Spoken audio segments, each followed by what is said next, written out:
Hare Krishna, Radhe Radhe. Welcome to my channel. तो जी कैसे हो आप सब लोग। उम्मीद करती हूँ कि राधा कृष्णा जी की कृपा से आप सब लोग अच्छे होंगे और स्वस्थ होंगे। तो जी आज की वीडियो में मैं आपसे चर्चा करूँगी बट सावित्री व्रत के विषय में। तो जी इससे पहले अगर आप मेरे चैनल पर नए हैं तो मेरे चैनल को सब्सक्राइब कर दीजिए और बेल आइकन को भी दबाना ना भूलें ताकि मेरी वीडियो की आने वाली नोटिफिकेशन आप तक सबसे पहले पहुँचे। वीडियो अच्छी लगे तो वीडियो को लाइक एंड शेयर करना भी ना भूलें। तो जी बट सावित्री का जो व्रत है हर साल ज्येष्ठ मास की अमावस्या तिथि पर ही आता है, परंतु कई जगह पर वट सावित्री व्रत को पूर्णिमा के दिन भी मनाया जाता है। तो इस साल पूर्णिमा तिथि 3 जून को पड़ रही है, परंतु बट सावित्री व्रत का जो अमावस्या तिथि में मनाया जाएगा वो 19 मई को पड़ रही है। तो बट सावित्री व्रत का महत्व क्या है देखिए। बट सावित्री व्रत किस लिए मनाया जाता है, जो कि माता सावित्री थी जो यमराज जी से अपने पति के प्राणों को छीन कर लेकर आई थी, क्योंकि माता सावित्री बहुत ही पतिव्रता स्त्री थी और उन्होंने यमराज जी से लड़कर अपने पति के प्राण वापस लेकर आई थी। जी बट वृक्ष की क्यों पूजन होती है इस दिन। जो माता सावित्री के पति सत्यवान थे, जब उनकी मृत्यु हो गई थी तो माता सावित्री ने उनके जो मृत शरीर को बट वृक्ष के नीचे रखा था और बट वृक्ष ने भी अपनी जटायु से उनके मृत शरीर की रक्षा करी थी। और जी ज्येष्ठ मास की अमावस्या तिथि थी जिस दिन सत्यवान के प्राण वापस आए थे, तो इसीलिए बट सावित्री, तो इसीलिए ये व्रत रखने का विधान है ताकि हम जैसी स्त्रियां भी अपने पति की रक्षा के लिए व्रत करें और उनका जीवन स्वास्थ्य भरे रहे और अपने दाम्पत्य जीवन को सुखी बना सके, हमारे पति की लंबी आयु हो। तो इसलिए बट सावित्री व्रत रखा जाता है। तो बट सावित्री व्रत रखने का अलग अलग जगह में अलग अलग तरीके से रखे जाते हैं। तो कैसे रखा जाता है, व्रत रखने का क्या विधान है, चलिए मैं आपको बताती हूँ। कई जगह देखिए बट सावित्री व्रत आधे दिन का निर्जला व्रत रखा जाता है, जैकि दोपहर के समय 12 बजे से पहले वट वृक्ष की पूजन होती है। कई जगह वट वृक्ष का पूजन 12 बजे के बाद किया जाता है। तो जैसे भी हो, आपके यहाँ जैसा होता है वैसा ही आप करिए। तो 12 बजे से पहले मान लीजिए आपने वट वृक्ष की पूजन अर्चना करनी है, तो उससे पहले जैसे व्रत रखते हैं तो कई लोग चाय कॉफ़ी सुबह पी लेते हैं, परंतु आपको कुछ भी नहीं पीना, निर्जल रहना, निर्जल मान लीजिए निर्जला रहना है। तो वट वृक्ष का पूजन करने के बाद ही आपको उनके जैसे कुछ प्रसाद, आप चने ले जाते हैं, काले चने उनको चढ़ाने के लिए ले जाते हैं। तो कई लोग चने से भी व्रत खोलते हैं, चने खा के पानी आदि पी लेते हैं पूजन के बाद। और कई लोग जैसे बट वृक्ष में कोमल कोमल सी कलियां होती हैं ना, वो लेकर आते हैं, उनको भी ग्रहण करते हैं, फिर पानी पीकर अपना व्रत खोलते हैं।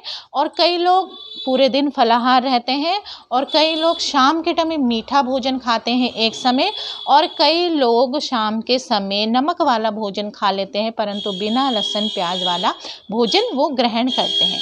तो जी आपके यहाँ जैसा रीति रिवाज है मैं कहूँगी आप वैसे ही करिए। तो इस तरीके से आपको व्रत का पालन करना है। फिर इसके बाद मैं आपको अब बता देती हूँ बट वृक्ष के पूजन सामग्री में आप उनकी थाली में क्या क्या सामग्री रखेंगी पूजन थाली पे। तो जी शास्त्रों के अनुसार बताया गया है कि बट वृक्ष के पूजन के लिए थाली में हमें क्या क्या सामग्री रखनी चाहिए। तो थाली तैयार करने के लिए सबसे पहले तो मैं बता दूं अक्षत यानी चावल, श्रृंगार का सामान, आम, लीची, मौसमी फल, मिठाई, घर पे पका हुआ कोई भी मिष्ठान, बतासा, मोली, रोली, कच्चा धागा, लाल कपड़ा, नारियल, इत्र, पान, सिंदूर, दुबरा, घास, सुपारी, पंखा, हाथ का पंखा और जल।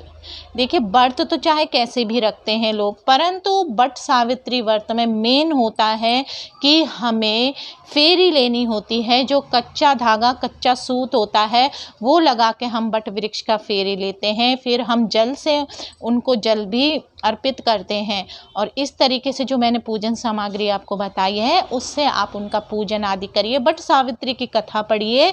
और मैं आपको इनमें से कुछ जो सामग्री उसके विषय में बता दूं, जैसे कि इत्र कि जो होता है, इत्र अगर आप सामग्री में बट वृक्ष के नीचे उनको अर्पण करेंगे तो आपका शुक्र मजबूत होगा, आपका दाम्पत्य जीवन मजबूत होगा, आपके घर में सुख समृद्धि बनी रहेगी। इस तरीके से जो बीजना है, हाथों से हिलाने वाला जो पंखा होता है, उसके विषय में ये कहा जाता है कि जब माता सावित्री अपने पति को गोद में लेकर बैठी थी, तो उन्होंने पंखे से उन मृत शरीर लेकर बैठी थी। जब वो उसी बीजना से उनको पंखा कर रही थी, तो उस पंखे की हवा में इतनी शक्ति थी कि कोई भी यमराज के दूत उनके प्राण को उनके समीप भी नहीं आ सका और उनके प्राण को छू भी नहीं सका।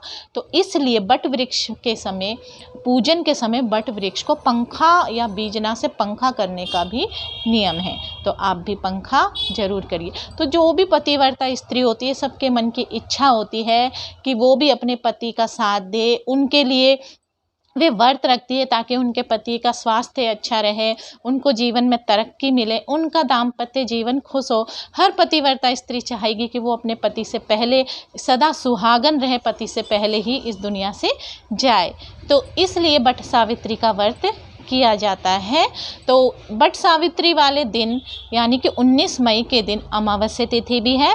तो अमावस्या पूजन भी आप जरूर कीजिए, जिससे हमारे पितरों को आप पितरों के लिए जैसे पूजन करते हैं, अमावस्या तिथि पितरों की तिथि मानी जाती है। तो अमावस्या तिथि के दिन आप खीर बनाइए, दान करिए, पितरों का तर्पण कीजिए। उनके लिए अगर आपके पितर सुखी रहेंगे तो आपके जीवन में हर चीज़ अच्छा होगा, आपके जीवन में हर तरह की खुशियाँ आएंगी। और उस दिन शनि जयंती भी है, तो आप उस दिन शनि देव की भी पूजा अर्चना विधि विधान से करिए। तो जी आज की वीडियो में बस इतना ही। हरे कृष्णा, राधे राधे।